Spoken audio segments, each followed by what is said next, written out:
이재명 대통령이 내란 특별재판부는 위헌이 아니라고 밝힌 지 하루 만에 전국 법원장 회의가 열렸습니다. 조희대 대법원장은 재판의 독립이 확고하게 보장되어야 한다고 말했습니다. 우려하는 입장을 처음으로 낸 겁니다. 조혜영 기자입니다. 9월 12일 법원의 날 전국 법원장 42명이 대법원 회의실에 모였습니다. 대법관 증언, 법관 평가제 개편 등 민주당 주도 사법개혁안에 대한 의견 수렴을 위해 전국 법원장 회의 임시회의가 열린 겁니다. 코로나 사태 이후 3년 6개월 만입니다. 회의에 앞서 조희대 대법원장은 사법개혁과 관련한 공식 입장을 처음으로 밝혔습니다. 과거 주요 사법제도의 개선이 이루어졌을 때 사법부가 적극적으로 참여했던 전례를 바탕으로 국회의 사법부의 의견을 충분히 제시하고 국민 모두를 위한 올바른 길을 찾아 나가겠습니다. 사법개혁 과정에서 사법부의 의견이 배제되어서는 안 된다는 뜻을 강조한 것으로 풀이됩니다. 권력 분립과 사법부 독립의 원칙도 여러 번 강조했습니다. 사법부가 그 헌신적인 사명을 완수하기 위해서는 무엇보다 재판의 독립이 확고히 보장되어야 합니다. 어제 이재명 대통령이 내란 특별재판부에 대한 위헌성 지적에 강하게 반박하면서 여당 주도 입법이 탄력을 받게 됐습니다. 이 대통령 발언에 대한 입장을 묻자 조 대법원장은 대법원에서도 종합적으로 검토하고 있다며 말을 아꼈습니다. 하지만 특별재판부 설치에 대해 대법원은 이미 우려의 입장을 낸 바 있습니다. 사법의 어떤 독립성이나 재판의 객관성, 공정성에 대해서 시비를 불러일으킬 여지가 있기 때문에 오늘 회의가 끝나는 대로 사법개혁안, 특별재판부 설치와 관련한 사법부의 공식 입장이 발표될 전망입니다. JTBC 조혜연입니다. 이재명 대통령의 발언 하루 뒤 민주당은 내란 특별재판부 추진에 더욱 힘을 싣는 모습입니다. 사법부에 입법권이 있는 것처럼 착각하지 말라고 경고했습니다. 류정화 기자가 보도합니다. 민주당 정청래 대표는 내란 전담 재판부를 만드는 건 국회의 권한이라고 강조했습니다. 내란 전담 재판부는 국회 입법사항이라는 것을 다시 한번 분명히 말씀드리고 마치 사법부에서 입법권이 있는 것처럼 혹시 착각하지는 않고 있는지. 사법부가 헌법과 민주주의를 뛰어넘는다면 입법으로 제재할 수 있다며 내란 재판을 제대로 하라는 압박에 나선 겁니다. 내란 재판부가 민주주의 원칙과 국민의 눈높이, 거기에 합당한 판결을 공정하고 신속하게 내릴 것을. 앞서 이재명 대통령도 사법부 독립이 사법부 마음대로 하라는 뜻이 아니라며 국회에 힘을 실었습니다. 국가 시스템을 설계하는 건 입법부의 권한이죠. 사법부의 구조는 사법부가 마음대로 정하는 게 아닙니다. 위헌 얘기하던데 그게 뭐 위헌이에요? 대법관 증언 등 민주당이 추진 중인 사법개혁에 반발하며 오늘 법원장들이 모여 회의까지 연 상황. 공세 수위를 높여 논의의 주도권을 놓치지 않겠다는 의도도 있는 것으로 풀이됩니다. 국민의힘은 민주당이 사법 권력을 장악하려 한다고 비판했습니다. 내란 특별재판부까지 만들겠다고 하고 있습니다. 사실상 민주당 손아귀에 넣으려고 하고 있습니다. 이것은 민주공화국이 아니라 민주당 공화국입니다. JTBC 류정화입니다. 또 하나 속보 하나만 더 가고 넘어갈게요. 전국 법원장 회의가 시작됐다는 소식을 제가 보고 들어왔습니다. 방송 전에. 저거 왜 하느냐? 왜 법원장들이 한자리에 모이느냐? 뭐 아시다시피 지금 사법개혁이 화두지 않습니까? 대법관 늘리겠다 등등. 네. 근데 거기에 대해서 또 판사들은 이견들이 좀 있으니까 논의를 해보겠다 해서 회의를 연 것 같습니다. 글쎄요. 시민들의 입장과 시민들의 생각과 결이 많이 다르지 않은 그런 판단을 하기를 기대해 보겠습니다. 난망한 기대인가요? 별로 기대 안 될 것 같은데요. 네. 쉽지는 않을 것 같다는 생각이. 왜냐하면 이미 조희대 대법원장이 요 전국 법원장 임시회의 하기 전에 오늘 출근길 그리고 오늘의 법원의 날이래요. 오늘 법원의 날이에요? 네. 법원의 날 기념사에서 조희대 대법원장이 이미 우회적으로 현재 여당이 추진 중인 사법개혁안에 대해서 반대 입장을 표명했습니다. 네. 법원의 의견을 꼭 들어줘야 된다. 그리고 사법부의 독립성이 중요하다. 이 얘기를 또 했거든요. 근데 물론 지금 사법개혁을 여당에서 추진하는 게 대법관을 한 12명 정도 증원하는 거, 지금 24명 정도로 지금 정했다고 하잖아요, 여당에서. 대법관을 증원하는 것, 그리고 법관을 뽑을 때 좀 다양한 의견을 수렴해서 법관 추천제, 요 정도 해보자. 내란 특별재판부는 좀 그렇다 치고. 요 정도 얘기를 하고 있는데 법관을 좀 늘리자는 얘기를 하고 있는데 그게 사법부의 독립성에 무슨 침해가 될까? 사실 이런 좀 의문점은 있습니다. 근거가 박약해요. 네. 네, 시민들의 어떤 감정과는 너무 괴리돼 있습니다. 네. 그리고 진짜 저는 조희대 대법원장이 너무나 고약하고 괘씸한 포인트가 뭐냐면은 오늘 이봉영 의원님이 정리해 주신 그 조희대 입장, 그 출근길에 기자랑 서가지고 인터뷰를 한 거잖아요, 사실. 질의응답을 서로 주고받은 건데 네.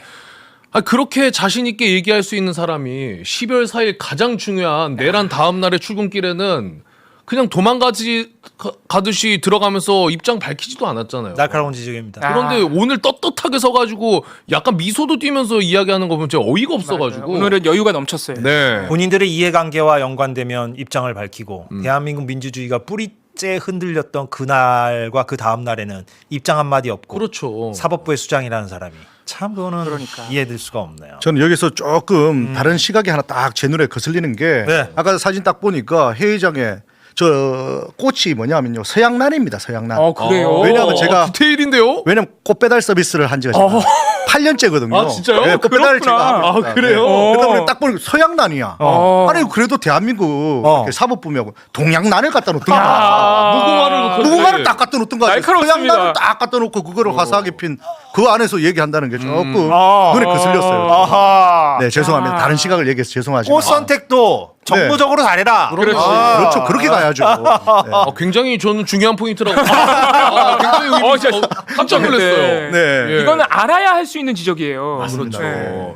그리고 저 법원장 회의가 전국 법관 대표 회의보다 더 높나요? 뭔가? 일단 굳이 따지자면? 모이는 사람들의 급이 높죠. 법원장들의 법원장이니까. 모이니까. 예. 저는 이렇게 다 모이면 그때 당시에 지금 중요한 일들은 그러면 하루 쉬는 겁니까? 다른 요 시간 지역에서는? 동안은 쉬겠죠 아무래도. 뭐 아무튼 예. 사안이 얼마나 바쁜데 지금 모여가지고 지금. 그것도 맞아요. 아니 네. 정작 법관 늘리는 건 반대하잖아요. 그렇죠. 바쁘다 그러면서. 그러네요. 예. 네. 내일이 9월 13일이고요. 내일이 뭐 저는 이런 날이 있는지 몰랐는데 제 10일에 법원의 날이라고 합니다. 그래서 뭐 내일은 또 토요일이니까 오늘 오전에 기념식을 했다고 하는데 지금 이 시간에 대법원 대회의실에서 천대엽 법원 행정처장 주재로 지금 전국 법원장 회의가 진행 중이라고 해요. 뭐 임시 회의이긴 합니다만 법원장들이 다 모였다라는 것인데, 그러니까 민주당이 주도하고 있는 그 추석 전 사법개혁안 관련해서 천대엽 처장이 전국 법관들의 의견을 수렴하겠다라고 했었는데 그 이야기가 지금 진행이 되고 있는 것으로 보입니다. 오늘 기념식 하면서 이제 조희대 대법원장 오랜만에 얼굴을 보였다라는 건데요. 그러니까 뭐 최근에 사법제도 개선을 하려고 하는 과정 속에 국회, 정부, 변호사회, 법학교수회, 언론 등과 다각도로 소통하고 있고 공론회장을 마련하기 위해서 심혈을 기울이고 있다라는 얘기를 했습니다. 그리고 제가 이 여러 이야기 중에 좀 제 눈을 딱 사로잡았던 게 있었는데요. 사법제도 개선이 이루어졌을 때 사법부가 과거에 사법제도 개선이 이루어졌을 때 사법부가 적극적으로 참여하지 않았던 적이 없다. 이 얘기를 했습니다. 그리고 앞으로도 꾸준히 설득해 나가겠다라는 표현을 했어요. 계속 사법부가 그 중심에 있겠다라는 의지를 제가 보기엔 피력한 것 같은데 어떻게 보셨는지, 이 말의 그 속내가 제가 해석한 것이 맞는지 그게 궁금해요. 저는. 해석을 어떻게 하셨어요 지금? 그 사법부가 중심에 서겠다. 국회 거기서 알아서 하라는 대로 하지는 않을 것이다. 이렇게 저는 해석을 그러니까 했어요. 우리가 원하는 방식대로 해달라. 결국은 이제 이 얘기를, 법관들이 이 얘기를 하는 거고요. 근데 사실은 이제 조희대 대법원장이 이 법원에서 조금 아주 신망이 높거나 아주 그분의 말을 막 다 존중하거나 이러진 않아요. 물론 지난번에 김명수 대법원장 때도 그러긴 했었습니다만은 이 조희대 대법원장은 또 다른 의미에서 사실은 이 사법부 독립을 침해하고 이 상황을 만들어낸 어떤 원인을 제공한 사람이다라는 인식이 사실은 파원사들 사이에 있고요. 지금 조희대 대법원장을 비롯해서 많은 대법관들이 기분 나빠하는 것은 그 대법관 증언과 관련된 내용, 특히 기분 나쁘다는 거였거든요. 근데 이 오늘 모인 사람들이 법원장들이에요. 법원장들 43명 정도가 모였는데 이 사람들이 대법관이 될 수 있는 이 사람들이 사람들이죠. 원하는 건 대법관 수를 늘려주는 거예요. 그러면 생각해 보시면 조희대 대법원장이나 지금 현재 있는 대법관들은 사실 이 우리들이 제안한 안이 싫을 수 있지만 현재 법원장으로 있는 사람들은 사람 숫자가 안 늘어나면 자기네들이 대법관 될 가능성이 없어지는데 오히려 4명씩 저기 늘려주면은 3명씩 4명씩 이렇게 늘려주면은 본인이 올라갈 수 있는 기회가 훨씬 많아지잖아요. 당연히 오히려 더 좋아할 수도 있어요. 그러니까 그런 의미에서 그냥 이 조희대 대법원장이 얘기하는 거는 그냥 원론적인 수준에서 우리를 건드리지 말아라. 예. 우리가 원하는 우리의 의견을 반영하지 않으면 제대로 된 사법개혁 우리에 협조하지 않겠다 이런 뜻이고 실제 그렇게 생각하는 판사들도 많겠지만 궁극적으로는 이 법원 그 대법관 직원과 관련된 개혁이나 이런 모든 것들을 보게 되면 이 법원의 법원장들이나 법관들이 사실 싫어할 만한 내용은 별로 없어요. 아니 저는 그 생각이 드는 거예요. 이 조희대 대법원장이라는 사람이 12.3 비상계엄 때도 한마디도 안 했던 사람이고 그러니까 자기 서부지법에 폭동이 나가지고 난리가 났을 때도 조희대가 등장하지는 않았었습니다. 그런데 오늘 이 법원의 날 기념식에 나와서 이런 말을 했다는데 지금 이 타이밍에 제일 먼저 해야 될 말은 사법부가 이런 혼란을 일으켜서 죄송합니다 아니에요? 아니 그 말씀하셨는데 저기 노상원 수첩에 네. 법관도 수거 대상이라는 걸 있었죠. 기억하셔야 됩니다. 예, 몇몇 재판을 했던. 예. 네. 특히 그 이재명 대통령 그 저기 무죄 선고했던 무죄 선고했던 판사, 그다음에 박정훈 대령에 대한 영장을 기각하고 또 무죄 선고를 했던 판사. 이렇게 해서 꽤 여러 명입니다. 법관 수거에 대해서 한 번도 입장이 안 나왔다는 게 난 치명타라고 보는 거예요. 그 뒤에 서부지법의 사건에 대해서도 마찬가지였던 그렇죠. 겁니다. 그러니까 무슨 얘기냐면은 사법의 독립성은 이런 계엄 시도로부터 분연히 그 저항을 해야 사법의 독립인 것이지. 지금 그거를 청산하는 과정에 있어가지고 자기들이 감 나와라 배 나와라 할 문제가 아니죠. 우선 사법의 독립은 계엄이라는 상황 하에서 군정을 통령이 사법을 지배하는 이것처럼 독립 침해가 어디 있습니까? 그렇죠. 이 부분에 대해서 왜 얘기가 없어요? 그래서 수거 대상입니다. 수거 대상. 그래서 비상계엄 때 아무 말도 안 했다는 게 무슨 사법부의 독립을 얘기하냐. 거기에다가 전임 대법원장도 들어갔어요. 그렇죠. 수거 대상에. 네, 수거 대상에. 그러니까 사법부의 최고 권위에 도전했던 사건입니다. 그게. 아니 그래서 지금 뭐 우리 흔히 알고 있는 직위원, 이 룸사롱 뭐 접대 의혹이라든지 아니면 지금 윤석열 내란 재판 외에 뭐 지금 노상원 그리고 저 조지호 경찰청장 재판을 하고 있잖아요. 네. 이런 재판들이 지연되고 있는 것, 이런 부분에 대한 이야기, 그리고 조희대 본인도 사실은 지난 대선 기간에 그 전원합의체 막 9일 만에 화다닥 해치웠던 많은 분들이 대선의 중심에 사법부가 들어갔다, 정치에 개입했다 이런 얘기를 하고 있는데 여기에 대한 언급이 전혀 없어요. 사실 예전에 그 양승태 대법원장 때 윤석열 씨가 그 법원 판사들을 막 사찰하고 자기네들이 이렇게 막 다 이렇게 조사해가지고 누구는 어떤 성향, 누구 이런 거 막 다 적어가지고 큰 문제가 된 적이 있었잖아요. 그렇죠. 그리고 그 옛날 범정이라고 해요. 네. 그리고 난 다음에 윤석열 씨가 대통령이 되고 나니까 판사들 그 누구도 거기에 대해서 한마디도 얘기를 안 했어요. 그러면 사실 우리 같으면은 분연히 떨쳐 일어나야 되는 거 아닙니까? 어디서 우리를 이렇게 함부로 사찰해서 니네들이 뭘 쓰려고 그랬느냐. 그런 말 한마디도 안 하던 분들이에요. 그분들이 지금 현재 고위 지금 올라가 있는 그렇겠네요. 사람들이고 예. 그 중에 한 명이 바로 조희대 대법원장이에요. 구치소에서 양승태 생각 많이 하셨다잖아요. 그러니까. 윤석열. 아, 그 얘기를 했네요, 진짜. 그때 그 말이 참 미묘했어요. 되게 중요한 말이라니까요. 판사들 니들 뭐 이런 느낌이시죠. 예. 근데 뭐 개별 사건에 대한 이제 대법원장의 입장이나 이런 것보다도 그러니까 사법개혁 논의에서 본인들이 이 논의의 중심이어야 한다라고 주장을 하려면 지금까지 우리나라 이제 말하자면 법관들이 사법개혁 제도를 어떻게 가져가야 된다, 어떤 변화가 더 국민들한테 바람직한 것 같아. 지금 우리나라 법원제도의 문제점은 이런 것 같아. 그래서 미국의 사례는 이런 거고 독일은 이렇고 뭐 일본은 이런데 그럼 우리는 뭐 예를 들면 뭐 어떤 걸 제도가 필요한 것 같아. 이런 얘기를 한 번이라도 해봤어야 돼요. 근데 지금까지 그런 논의가 나올 때마다 사법부는 입장이 없어요. 법원 입장이 없고 지금 이제 말하자면 사법개혁 관련해서 이러저러한 얘기들이 나오니까 어쨌든 근데 이 논의는 우리에 관련된 거니까 우리가 논의의 중심에 서야 돼. 이거는 그러니까 쉬운 말로 하면 그거잖아요. 사법부는 그 사법부의 독립을 보장받아야 하기 때문에 간섭하지 마라라는 얘기 아니에요. 그러니까 우리는 지금 여태까지 해왔던 대로 그냥 있을게. 그게 무슨 독립이냐고. 그거 말고는 사실 아니 지금까지 우리가 검찰개혁이라는 의제에 지나치게 집중하다 보니까 사법개혁은 마치 검찰개혁인 것처럼 착각하는 경향들이 있었어요. 근데 검찰개혁이 끝나면 그 다음엔 법원개혁이었습니다. 원래가. 그리고 노무현 대통령 때도 사법개혁을 했었어요. 그래서 공판중심주의 국민참여재판 도입하고 계속 갔던 거고 사실은 사법개혁의 최종 완결은 법원개혁입니다. 그렇습니다. 그런데 우리나라는 그게 아니라 어떻게 왜곡이 되냐면 수사 과정에 모든 거를 올인하는 거예요. 지금 검찰에 집중하다 보니까 언론도 그래요. 저기 특검의 모든 시선을 지금 뺏기다 보니까 저 내란 법정에서 지금 중요한 증인들이 꽤 많이 나왔거든. 근데 내가 보기에는 이 진실을 밝히는데 지금 특검의 지지부진한 거에 비해서는 재판에서는 굉장히 중요한 이 진실의 변곡점을 만드는 증인들이 많았어요. 이건 언론 귀퉁이에 조그맣게 나고 특검 누구 소환됐다는 건 대문짝만하게 해. 그러면은 어떻게 보면은 수사가 답니까? 재판까지 가서 그 과정에서 무엇이 밝혀지는가 여기까지가 완전체인데. 그렇죠. 예전에 저 군부 독재 시절에는 고리주의 독재 시절에도 그러니까 검찰은 공안부 검사가 그때는 활동을 했었고요.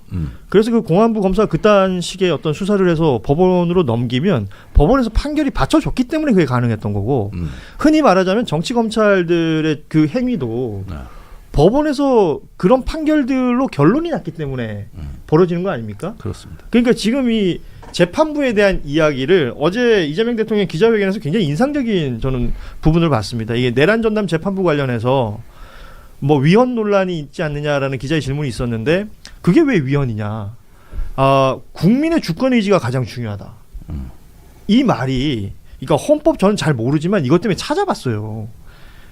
헌법에 제일 먼저 얘기하는 게 모든 주권은 국민한테서 나온다. 그럼 그 국민들이 주권을 행사해갖고 선출한 권력들이 있는 입법부가 있고 입법부에서 법률을 만들고 그 법에 법원은 판사들로 꾸리고 재판은 판사들이 한다 이렇게 적혀 있다는 거예요. 그러면 이 순서를 설명해 줬던 것으로 저는 느꼈거든요. 그런데 지난 1월에 천대엽 법원행정처장이 나와서 뭐라 그랬냐면 사법부 외에 외부 기관이 관여해서 법관을 임명하는 것은 사법부의 독립을 침해하는 것이다. 그 임명은 대법원에서 하라니까요. 지금 완전히 뭔가 왜곡시키고 있는 건 아닌가요? 맞추는 거죠. 요번에 그 추석 전에 본회의 통과를 목표로 해서 지금 민주당이 내놓고 있는 사법개혁이 5가지가 있는데 하나가 그 대법관 증언 문제입니다. 그렇죠. 두 번째, 왜냐면 대법관 증언은 너무 필요해요. 왜냐하면 심리불속행 기각이 너무 많으니까 그 우리나라가 사실상 2심으로 운영되고 있어서. 두 번째, 대법관 추천 방식 개선입니다. 지금 현재 추천 방식이 이상하다는 건 다 알고 있지 않습니까? 그다음에 법관 평가제도 개선. 이게 틀렸습니까? 또 하급심 판결문 공개 범위 확대. 하급심 판결문이 공개가 안 되니까 일반인들도 내용을 잘 알 수가 없고 실질적으로 제대로 된 이 판결의 형태나 방향이나 이런 걸 알 수가 없어요. 그래서 이거는 하급심 판결문 공개해달라고 하는 것은 물론 다 이제 이름을 바꿔가지고 누군지 개인정보 침해되지 않는 방향으로 해달라는 얘기였고 이 얘기는 변호사협회에서도 그동안 엄청나게 오랫동안 얘기해왔던 것들이에요. 그다음에 압수수색 영장 요즘 너무 이상하게 나오잖아요. 그러니까 압수수색 영장에 대해서 사전 신문제 도입하자. 이게 내가 지금 말한 5가지 중에 잘못된 게 뭐 하나라도 있어요? 하면 안 되는 게 있어요? 아니에요. 다 정말 필요한 것들이란 말이에요. 근데 이걸 개혁하는 데 있어서 뭘 어떻게 해야지 사법부가 독립의 침해를 안 받고 자기네들이 원하는 대로 되는 거예요. 저는 이 부분이 사실은 너무 상식적이지가 않고 그 사법부 입장이라는 게 나온 적이 없어요. 그러니까 이 부분 관련해서 어떻게 해야 되겠다 내지는 기존에 우리가 뭘 잘못하고 있으니 이걸 반성하자 이런 얘기 한 번도 한 적이 없잖아요. 그러면 우리가 지금 이런 식으로 얘기해달라고 하는 거에 있어서 이거는 뭐가 잘못되고 뭐가 잘 됐고 이거 설명을 해주던가 그렇지 않으면은 당신들이 지금 얘기하는 것 중에서 잘못 알고 있는 건 뭐라든가 외국은 어떻게 되는 이거 하나도 없이 그냥 무조건 우리가 중심이 안 되면 안 됩니다. 대법관을 늘리면 큰일 납니다. 이 얘기밖에 지금 안 하고 있는데 우리가 그러면 그렇게 말하는 사람들의 진위를 어떻게 생각해야 됩니까? 그렇습니다. 그러니까 국민들이 다 보고 있는데도 그러니까 예를 들어서 그 국민주권 가장 중요하다고 그랬으니까 국민 위에 무언가가 있을 수 있냐는 겁니다. 가장 중요한 부분 아니겠어요? 네. 사법부의 그 조직원들, 법관들도 결국 국민이고 그 국민들이 지금 어떤 목소리를 내고 있는지 듣고 있다면 거기에 대한 말씀하신 것처럼 입장이라도 내던가 그냥 그리고 여기만 들어가면 모든 게 하세월이에요. 지기현 판사 그 룸사롱 그거 어떻게 되냐고 계속 물어봐도 공수처에서 수사 중인 사실로 계속 그런 소리밖에 안 하는 거예요 지금. 그러는 와중에 지금 윤석열 피고인은 16번의 재판이 진행되는 동안 한 번도 안 나오는 거 아닙니까? 한 번은 아니고 처음엔 나왔지. 8번째 나왔다는 거죠. 화가 나서 하는 소리 아닙니까? 그 맥락이란 걸 좀 읽어주시면. 그래서 너무 틀렸잖아. 솔직히 양심껏 말해.